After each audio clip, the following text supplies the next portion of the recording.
Welcome to AMA Lunchtime Learning Series. My name is Maria Suleiman. I am the Managing Director of AMA Consulting. I hope this is good lighting. It seems a little dark on my video, but I hope you can see me well. Today we are going to be talking about dealing with difficult people in the workplace. This is a very exciting topic. Really, the professional topic should be workplace civility. But I like this topic because sometimes that's how we think about the workplace, right? It's always someone else is a difficult person. And how do we deal with that, and what does that mean? So before we get started in the material, I'm just going to do a quick introduction about myself. I am Maria Suleiman, Managing Director of AMA Consulting. What does AMA Consulting do? We offer professional services in three primary areas: organizational development, business program support, and IT support.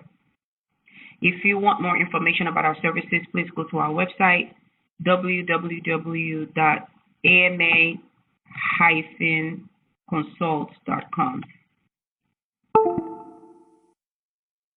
Okay, I'm just going to make sure that I push record on this. All right, now it says recording. Excellent. Okay, so we are going to dive right into the material for today. And as I mentioned, the topic really should be workplace civility. And what does that mean? You hear this term being used all the time. What does workplace civility mean? So this is how I define a civil workplace. So a civil workplace is, number one, a workplace where people treat each other with respect. So if you are working, hopefully you're an adult. You should be an adult. At least you should be 18 and above if you're in a work environment, wherever that is. It could be in an office, a hospital, a store, wherever, a social environment, whatever industry you work in, a hotel, a restaurant, you should be an adult, right? So number one thing, just a civil workplace is where everybody treats everyone with respect. I know that sounds really basic, but I think that's one basic definition of a civil workplace. The second point I like to describe a civil workplace as is a workplace where it is a professional environment. You know, like you leave your house, your home, and you come to work because you're in a profession, regardless of what industry you're in. Now, I know some industries are a little bit more formal, if you will, than others, but you're in a professional environment. So you're there to do work.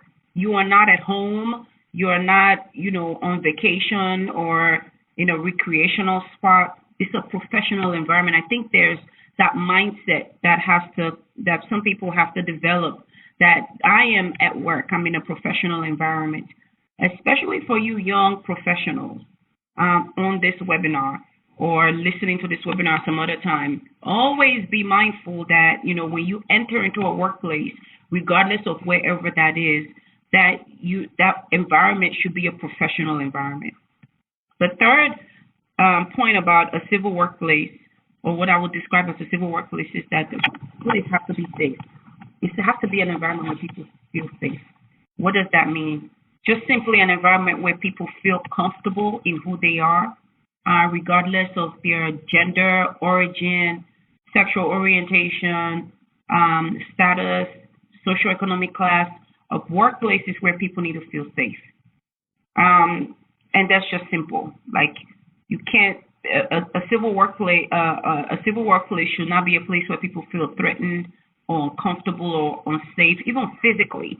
Like a civil workplace should not have like physical hazards, in the workplace where people can physically hurt themselves.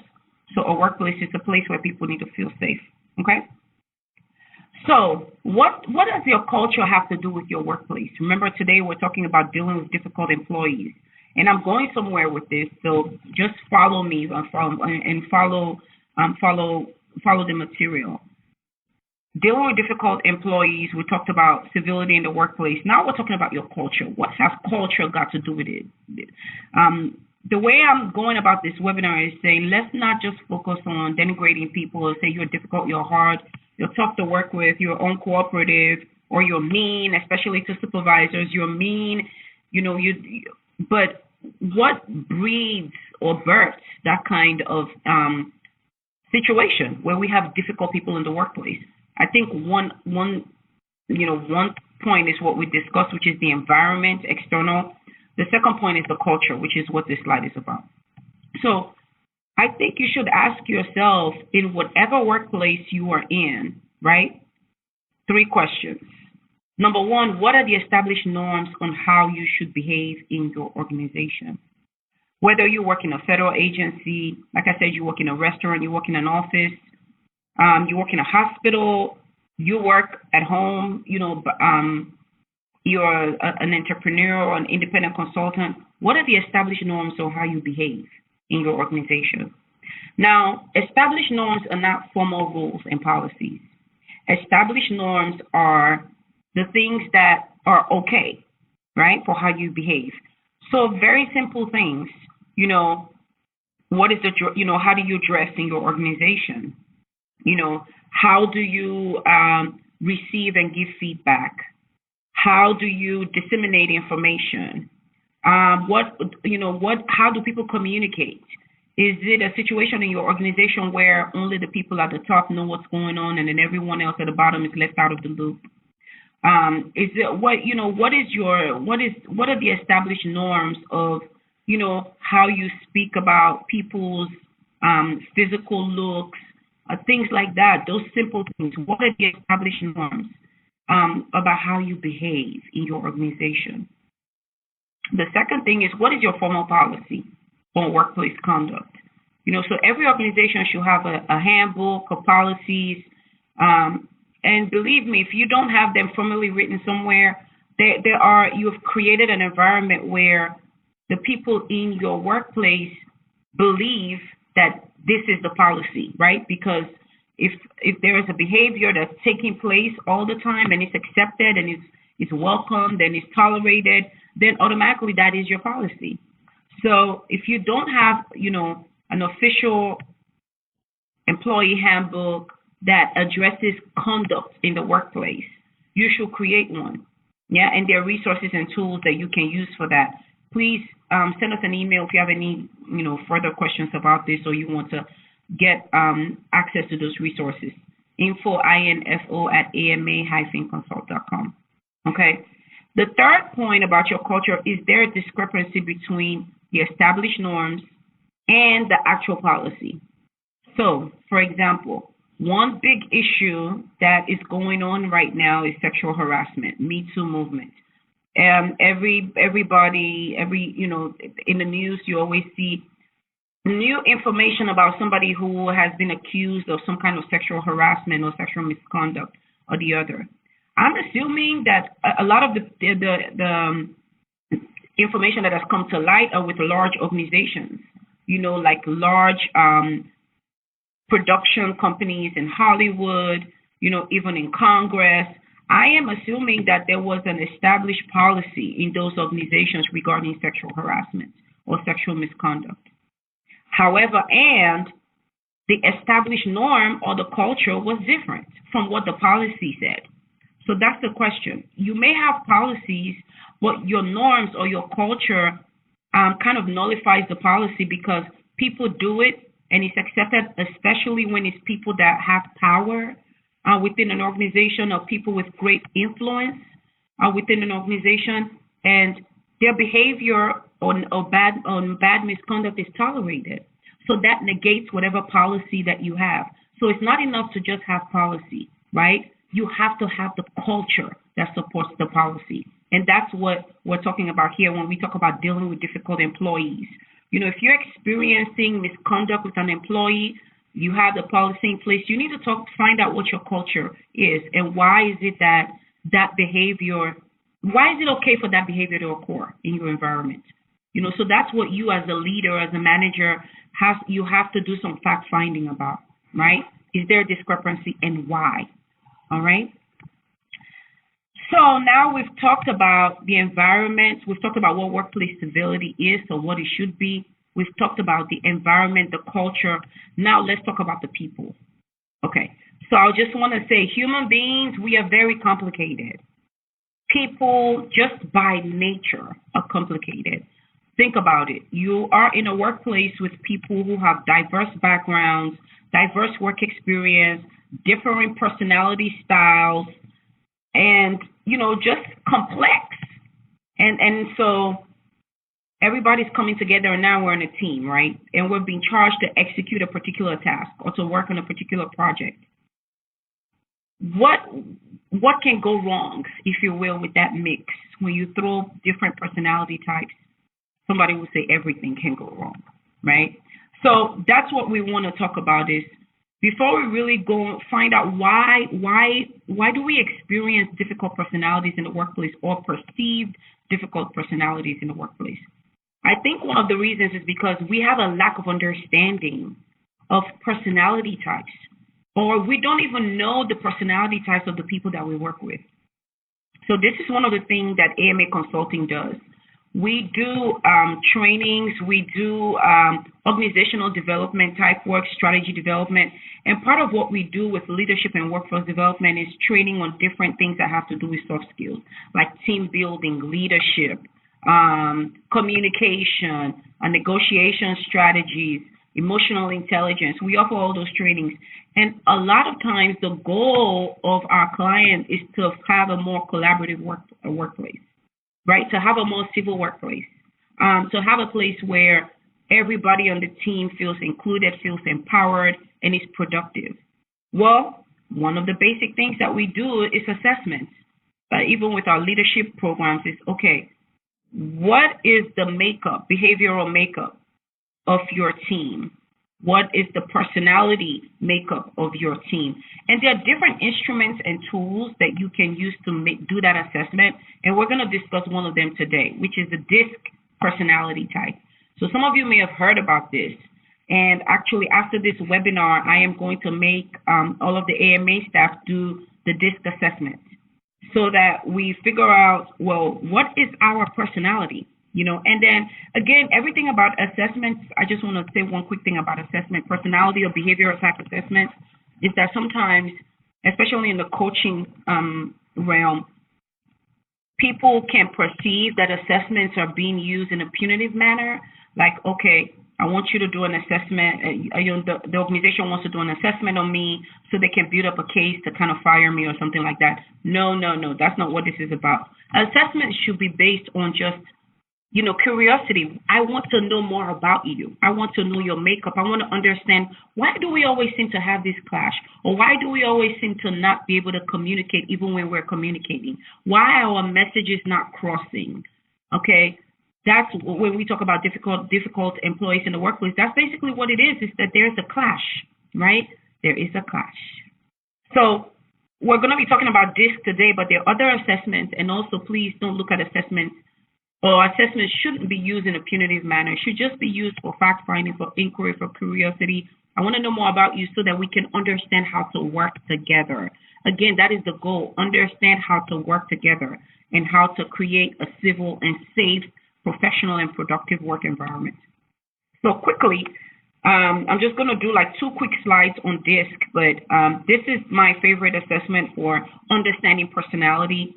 And personality is different from behavior. So personality is your internal makeup of how you show up, right? So your personality is your personality. Your behavior is how you express that personality. And there are different assessments for behavior, like the Myers-Briggs MBTI, right? There are different other things like Hogan assessments, there's strength finders. So we're not going to go into all those details about assessments, but I really wanted to focus on personality because I think where conflict really comes in, or difficult employees come in, is in the makeup of personality. And you can almost not change your personality. I'm not saying that people can't change, but you can almost not change your personality, but you can certainly change your behavior. So I want you to understand the distinction between personality and behavior. All right. So D-type personality, task, priority, fast-paced, determined, they are the doers, the go-getters, they are, they plow through obstacles despite an antagonistic and unfavorable environment. They have resilience and they're able to push through, and they exude a sense of force, if you will. I-type, influential people, they're relationship-based. So they're the people who will come into the office and first ask you, how are you doing? They're also fast-paced. They use influence more so than power, or force. I would say force. So D-type, their mechanism for operating is force, if you will. I-type is more of influence. S-type is also, they're also relationship unfocused. They're slower. They're more cooperative, always looking for common ground. Like, okay, let's not make this decision until everybody is on board. They work preferably in a favorable environment. They want all the ducks to be in a row. They want everything to be okay, So often looking for collaborative means, always looking to get buy-in before making the move, okay? Whereas the D-type is going to go first and say, well, who's with me, okay? A C-type is conscientious, okay? So these are the careful people. These are people who are very good with details, slow-paced, reserved, maintain very high standards. These are the type of people that rarely make mistakes, right? Because they go through the detail over and over again. They're steady. They're very cautious. They will go through over and over again. And these, and these people are the kind of people that you want to work with when there's you don't want any risk, like very minimal risk. I also want to preference about personality types and saying there's no right or wrong personality. There are good aspects and also some drawbacks of each personality. So there's no right or wrong personality. And oftentimes you may be a combination of, the dominant, influential, or supportive, or conscientious, right? So you have some of each personality to a certain degree. A certain type of, a personality may show up more though for you, right? And that will take us to the next slide because I think this explains it a little better. So I have done my DISC assessment, and I am a high DI. Okay, I'm a high DI. I'm direct. I'm decisive. I'm a doer, task focused, but I'm also influential. And I like people, right? And I love to invest in people, and I respect people, and I think that people are phenomenal, regardless of their makeup. Human beings are just phenomenal. That's what I believe. That's what I think. So you can after your assessment, you get like a write-up. If you do a DISC assessment, you get a write-up of your personality type. And then we can take it a step further and say, okay, how does a high DI person or high D or high I, how does that work with a person who's steady, right? What are strategies that we can put in place, or what can we change in how we communicate, okay, with that particular person to get more results? So, for example, I'm a high D. I'm going, right? So if you want to grab my attention, tell me something that is related to a specific task and that will yield a specific result, and we'll close out. So I have to pull myself back to make sure that, I'm paying attention to details and I'm paying attention to people. But if you want to communicate with me about a specific thing and you start with a very long story, you're going to lose me because my interest is just going to be gone. Like, hit me with the important thing first and then we can chit chat. While some people, you can't just hit them with the important thing. You have to first chit chat and because those are the, compliant people, conscientious. They want you to talk. They want you to interact before you go into the heart of the matter. Whereas for me, I'm like, get right to it. Okay? So here is a picture that kind of goes through DISC. So like I said, dominant, they're direct, they're decisive. The flip side of that, or the potential drawback of that, is that they can be domineering and demanding. Ooh, I hope I'm not that. Influential people are inspirational, interactive, interesting. But the flip side of that is that they can be irritating sometimes. Like every time, yay, we can do it, we can do it. No, we actually need you to sit down and say, we have a problem, how are we going to figure it out? Those eternal optimists. Sometimes people say that they're irritating or impulsive. You're so happy, you're so inspirational all the time that you just jump out and you don't actually evaluate the risks or the potential pitfalls of your decisions. Compliant people are cautious, careful, and conscientious, but the flip side is that they can be condescending and calculating because remember, compliant people never make mistakes. So they're going to look at everyone else and say, well, why do you have so many errors? Why is this a mistake, or why did this fall through the cracks? So they can sometimes be condescending. Steady people are supportive, sincere, and stable, but sometimes they can be slow. Like, okay, we have a deadline and you're still trying to gather people and make everybody happy. Sometimes you have to make a decision that some people are not going to be happy with. But the steady and sensitive people, they are not going to make that decision, so that can be a drawback. If you look to the left of this diagram, you will see on the dominant and compliant side, they're more task-focused. And on the influential and steady side, they're more people-focused. Again, there's no right, wrong, good or bad way of personality. It all depends on, first and foremost, knowing who you are, knowing your personality, and then knowing the personality of your team and understanding how to accurately communicate or interact, right, with your team. Again, dominant and influential people are active, meaning they are doers. They are going to go. They're always moving towards something. While compliant and steady people are reflective. So they will ponder for 10 hours and do for 1 hour. Whereas the dominant and influential people will do for 10 hours and then ponder for an hour.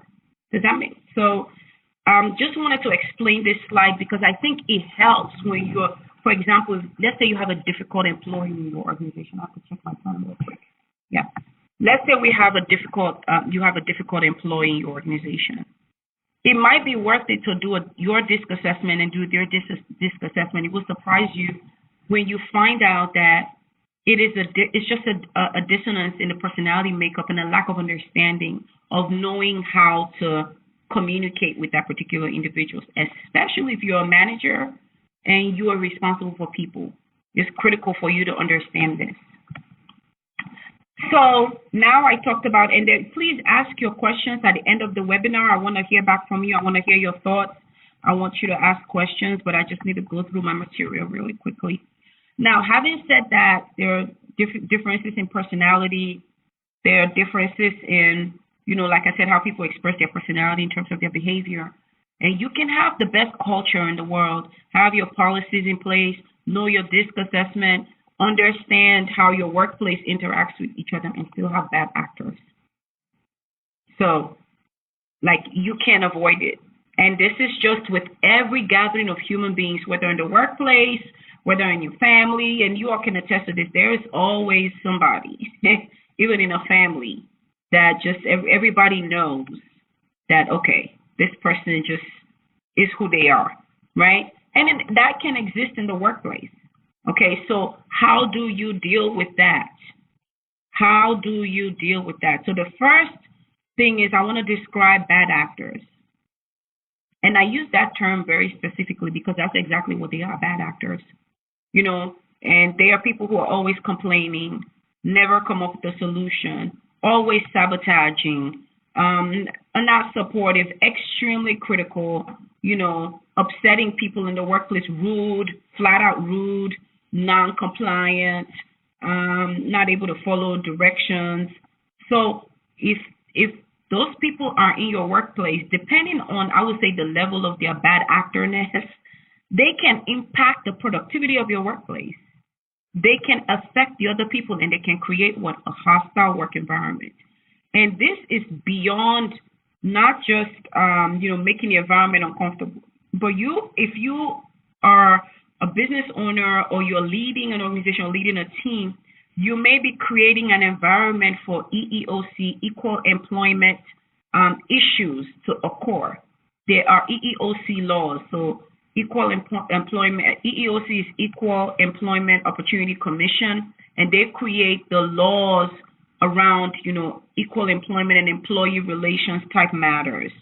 So apart from just creating a hostile work environment, again, using the example of sexual harassment, if a bad actor is harassing people sexually, that can create problems for you legally. So this is a critical matter that you have to pay attention to. So bad actors are people that create a hostile work environment. So I already described them. Complainers, harassers, people that threaten people, like get this report to me by Monday or else, your XYZ is going to happen to you. So imagine working under such environment. I was watching in the news, and I'm apolitical, but I was just watching in the news where word was coming out that in certain parts of the government, people are saying that it is they are looking for their exits because the environment is so hostile. It's affecting them personally, and they're not able to work. So that can happen, and there are articles out there, and there's research out there how a hostile environment can affect you so much negatively that you, as the individual in that environment, you begin to break down. So people that create a hostile work environment threaten people that threaten non-compliance, people that want to circumvent the rules, the policy. They're not on board with the mission and vision of the organization. Just acting bad in the workplace. The second thing about bad actors, people that condone a hostile work environment. And this is critical if you're a manager, a leader, a supervisor, and you have a high performing employee, right? An employee that does their work, they make great numbers, they do great work for the clients, but they have terrible behavior, bad conduct, and you condone it because of their performance. So you put profit over safety or people, or you put, basically that's what it is, profit over people. You are a bad actor because eventually it will come back to bite you, and you are creating an unsafe environment for your staff that work with you on your team. So it's not just the people who act out or who are difficult or who exhibit this negative behaviors in the workplace, but the people who condone it. And then I like to talk about the cheerleaders, the people that support a hostile work environment. So these are the people who will never be in front of the confrontation or in front of the issue, but I call them instigators.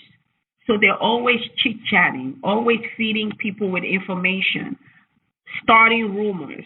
Oh, did you hear that so-and-so is getting fired? Oh, did you hear XYZ? So they're never in the altercation, but they thrive in that. Some people thrive in that negative, dysfunctional environment, and they sow those seeds through rumors, through silently supporting people who are actually in the forefront. That's the people who create the work environment. They're all bad actors. So the question that I just want to say on this slide is not trying to say, okay, well, who is the bad actor in my organization? Oh yeah, such and such person fits this category, or such and such person fits this category. The purpose of this webinar is to evaluate yourself. Do I play a role in any way, knowingly or unknowingly, consciously or unconsciously, in creating a hostile environment in my workplace? So that's what I really want you to think about. And I want to hear your thoughts. We're going a little bit over today because we started a little late. But so think about that. Do you create a hostile work environment through your actions and your behavior? Do you condone a hostile work environment? Do you support a hostile work environment? And if so, how? And what can you do about it? So what do you do to combat a hostile work environment? So I talked about the first one. Examine yourself. So I do this consciously all the time. I'm going to say this on this webinar. One of the things that I'm working on is being on time all the time. I juggle a lot of things. I have a young family, and I run AMA Consulting, which is a huge, tall order in and of itself. And I'm always examining myself to see what I'm modeling and how I'm contributing to my workplace environment being civil, right? And how I'm contributing to shaping the culture of my environment to support the policies that I've set in place, right? So that's one thing that I'm working on, and I'm always making sure, same thing, I'm a high D, high I.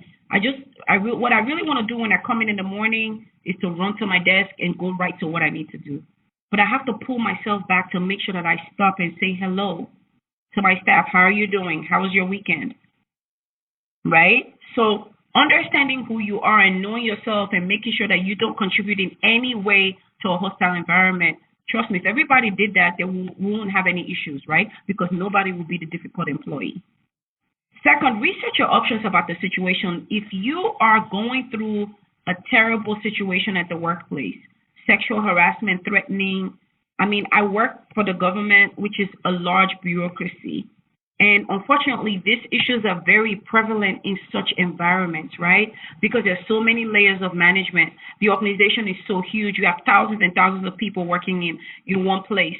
So these situations fester in such an environment. So if you are in a severe toxic situation where you've been harassed, you've been abused, or you're just dealing with a difficult employee or work person that is taunting you, talk to HR. Find out what your options are. Know your organization's policy. Don't just accept it, because then you will be contributing to the workplace, because you're condoning that negative behavior in the workplace. So find out research your options about the situation and know what steps the next actions you can take. Third point, create the right policy, know the policy and enforce the policy. So leaders, if you are leading in a large bureaucracy, your organization may have the standard policies about workplace conduct, but within your office space, create something that's customized to your team that everybody knows in terms of workplace conduct, and enforce it. And the way you enforce it is to do it, because as the leader, people will do what you do more so than what you say. So the way you enforce the policy as the leader, a team lead, a supervisor, a project manager, a managing director, a CEO, executive director, is to live out the policy. And when you do it, more than communicating it, others will follow. Number 4, take action. And if something severe and serious is going on, please don't be quiet about it. And if you're a leader or manager and there's something going on where people, someone is threatening you, someone is in the workplace, someone is actually being so toxic, take action about it as the leader. Don't sweep it under the carpet, even if they're a high performing person. And I know it will be difficult, because a lot of times you want continuity of operations. You don't want to have to call a client and say, hey, such and such person cannot support you today because they've been suspended due to their behavior. You don't want to say that, or, you don't want to break in your services or in your operations. But it is critical to the health of your organization that you take action, because if you don't, eventually that situation is going to grow bigger and it will come out in the public where it's going to be worse. Just think about what happened to Starbucks. Okay. Communicate and document. So if there's a difficult employee and you need to take action, maybe to remove that person, you have to establish you have to have communication. So every time that person gets a talking to, a disciplinary action, communicate it, document it, so that when the time comes, which is the last point, for you to remove or separate, you have justification, right? You have justification. So just wanted to drop these nuggets. This has gone longer than it should have, but I think this is a critical topic, and it's certainly a topic that we can expand more on and go more into detail about workplace civility. This is our information. Please like us on Facebook, follow us on Twitter. We do the Lunchtime Learning series twice a month on different topics. We do not have the next one scheduled yet, but once it's scheduled, we'll make sure that we have it on all our social media outlets, and we'll send emails to everyone who's on our mailing list so that you'll get that information. And at this time, I'd like to take questions. Questions, please.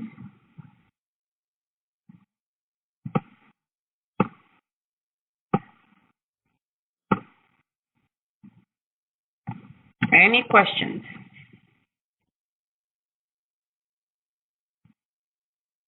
All right, sis. Okay. How do you de-escalate an instigator without causing commotion? Oh, my goodness. Okay, that's a great question. How do you de-escalate? So, I would say it depends. And I'll say it depends. I'll give like 3 different scenarios. If it's a physical instigator, like somebody who's physically maybe fighting in the office or like throwing things, like a physical thing, like you have to call 911 right away, because then it's a physical security thing, right? And there is now legal liability. And yes, there is no way to do it without causing commotion in the office at that time, but it's better for everyone to be aware that there is a bad situation going on, so everyone can kind of take cover and protect themselves, and for us to get force, like law enforcement, to come remove that person from the scene. So that's the most extreme case. Now, if it's an instigator, like I talked about, the people who support a hostile work environment, the rumor starters, I think the first step is really figuring out, is your assessment of that person true? So, for example, do you know for a fact that that's the person who started that rumor and they're the instigator? And if you're, and also what kind of leverage do you have? If you're an employee and you're not their supervisor, you may not have the authority to take action on that person, but you can go and tell the appropriate person that has the authority, right? But before you go and tell that person, you need to make sure that what you are saying is true. Either you've experienced it yourself, if instigated directly to you, or you've seen it happen. So you have to first and foremost make sure that before you take that matter to the right person who has the authority to take action, that you have actually you know that for a fact that your assessment is correct. And when you say without commotion, I think that that's the thing, and that's a great point, because a lot of times in the workplace we want to quote unquote keep the peace when there's really no peace. So, for example, everybody knows that this one particular person is doing this wrong. But nobody wants to say anything because we don't want to cause commotion. But there's already commotion going on. That's the thing I wanted to say.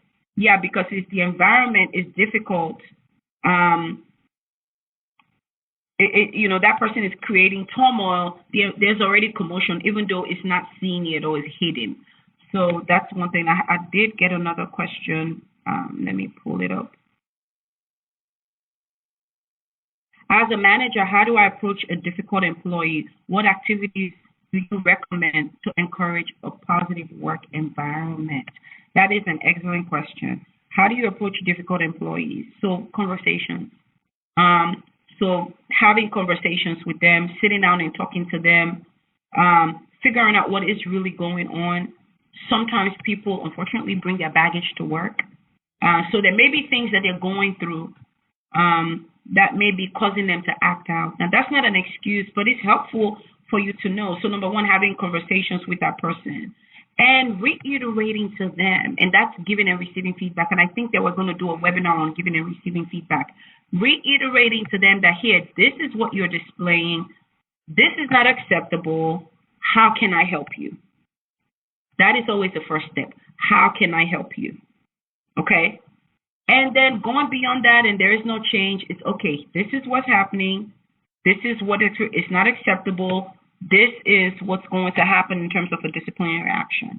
And if that continues to happen and the person shows no initiative or willing to change, then it may be time to separate. So that's how I would say progressively. What activities do you recommend to encourage a positive work environment? So remember the first slide was, what is a civil workplace? Respect for one another. What was the second thing? A professional work environment and a safe work environment. I think you do that daily, right? So this lunchtime learning can be an activity that you do to establish a positive workplace, that create, times within a work day or work week or work month for your employees to come together. Staff meetings. You could do like quick things in the staff meetings, icebreakers, so people to get to know each other better. But it's not a one-time thing. It's a continuous thing, right? It's a continuous thing. So lunchtime learning can be an activity to encourage a supportive work environment. So my vision for the lunchtime learning series was, okay, at lunchtime, sometimes people eat at their desk or people are just doing whatever at lunchtime. It could be a time for us to come together as a team and learn something new collaboratively, ask questions, have a discussion. And that builds that positive working environment and also helps us to get to know each other better. So that's how I would answer that question. Okay, great advice. Thank you very much. Any other questions before we end the webinar? All right. Thank you so much for participating. Again, please send an email, info@ama-consult.com, or reach out to us via social media if you have additional questions or you want to talk more about this, or if you want us to come to your organization and do a training or facilitate a retreat with your leaders around this topic or anything else that we offer. Thank you so much.